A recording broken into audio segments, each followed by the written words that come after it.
আপনি কি কখনো ভেবে দেখেছেন এই বিশাল পৃথিবীটা আসলে কিসের উপর দাঁড়িয়ে আছে?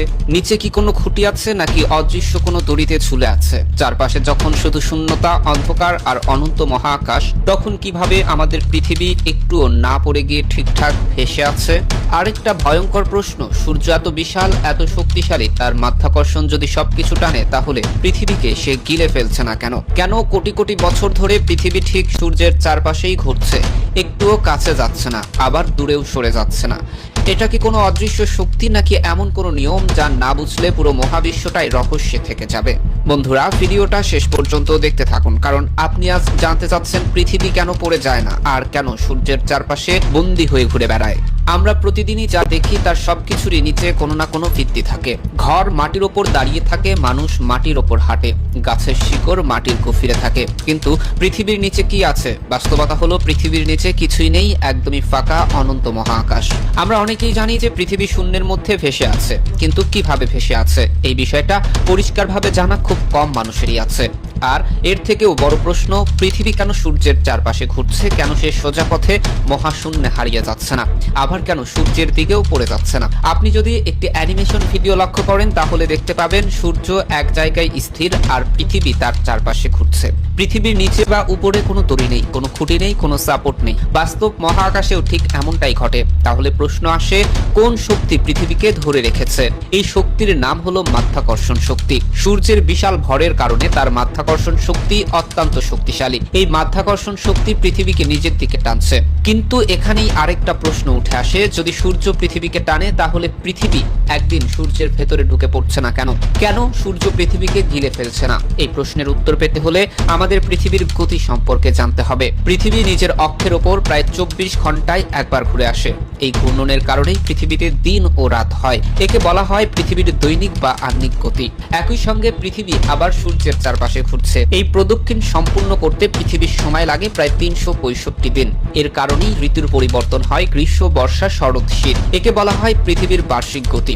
এখন আসল বিষয়টা এখানে, পৃথিবী শুধু সূর্যের দিকে টানছে না, বরং সে প্রচন্ড গতিতে সামনে এগিয়ে যাচ্ছে। এই এগিয়ে যাওয়ার গতির কারণেই পৃথিবী সূর্যের দিকে সোজা পড়ে যায় না। সহজ ভাষায় বললে, পৃথিবী সবসময় সূর্যের দিকে পড়ছে, কিন্তু সেই সঙ্গে সামনে এগিয়ে যাচ্ছে বলেই সূর্যের সাথে ধাক্কা খাচ্ছে না। এই পুরো ঘটনাটাকে বোঝাতে বিজ্ঞানী আলবার্ট আইনস্টাইন একটি অসাধারণ ব্যাখ্যা দিয়েছিলেন, যাকে বলা হয় জেনারেল রিলেটিভিটি থিওরি। এই থিওরি অনুযায়ী মহাশূন্য কোনো খালি জায়গা নয়, এটা অনেকটা একটি বিশাল চাদরের মতো। এখন ধরুন সেই চাদরের উপর আপনি একটি ভারী বল রাখলেন। বলটি চাদরটাকে নিচের দিকে বসিয়ে দেবে, অর্থাৎ সেখানে একটি গর্তের মতো তৈরি করবে। এই গর্তটাই আসলে স্পেস টাইমসের কার্ভেচার। সূর্য ঠিক এমনই একটি বিশাল ভারী বলের মতো। তার ভর এত বেশি যে সে মহাকাশের স্পেস টাইমকে অনেকটা বাঁকিয়ে ফেলেছে। সেই বাঁকানো অংশের ভেতরেই পৃথিবী ঢুকে পড়েছে। আর একবার ঢুকে পড়ার পর নির্দিষ্ট গতি ও নির্দিষ্ট পথে পৃথিবী সূর্যের চারপাশে ঘুরতে থাকে। পৃথিবী সূর্যের দিকে নামতে চায়, কিন্তু যেহেতু তার সামনে এগিয়ে যাওয়ার গতি অনেক বেশি, তাই সে সূর্যের এক কার্ভেচার পয়েন্ট থেকে আরেক কার্ভেচার পয়েন্টে চলে যায়। এর ফলে আমরা দেখি পৃথিবী সূর্যের চারপাশে গোল পথে ঘুরছে। এ কারণেই পৃথিবী সূর্যের ভেতরে ঢুকে পড়ে না, আবার সূর্য থেকে ছিটকেও বেরিয়ে যায় না। এই দুই শক্তির মাধ্যাকর্ষণ শক্তি এবং পৃথিবীর গতি একটি নিখুঁত ভারসাম্যই পৃথিবীকে কক্ষপথে ধরে রেখেছে। যদি হঠাৎ করে সূর্য এই জায়গা থেকে অদৃশ্য হয়ে যায় তাহলে কি হবে? তখন পৃথিবী আর কোনো কিছুর সাথে বাধা থাকবে না, সে তার বর্তমান গতি নিয়ে সোজা পথে অনন্ত মহাকাশে ছুটে যাবে। আর যদি পৃথিবীর গতি হঠাৎ করে থেমে যায় তাহলে সে সোজা সূর্যের দিকে পড়ে যাবে। ঠিক একই নিয়মে পৃথিবীর চারপাশে কৃত্রিম উপগ্রহগুলো ঘুরে বেড়ায়। সেগুলো পৃথিবীর মাধ্যাকর্ষণে বাধা ছিল, কিন্তু তাদের সামনের গতি থাকার কারণে তারা পৃথিবীতে পড়ে যায় না। সব মিলিয়ে বলা যায় আমাদের পৃথিবী কোনো অদৃশ্য খুঁটির ওপর দাঁড়িয়ে নেই, সে ভেসে আছে মাধ্যাকর্ষণ শক্তি, গতি এবং স্পেস টাইমের কার্ভেচারের নিখুঁত সমন্বয়ে। এবং মহান আল্লাহ তাআলার এক নিখুঁত অদৃশ্য সৃষ্টি আমাদের এই পৃথিবী এবং মহাকাশ, মহাবিশ্ব।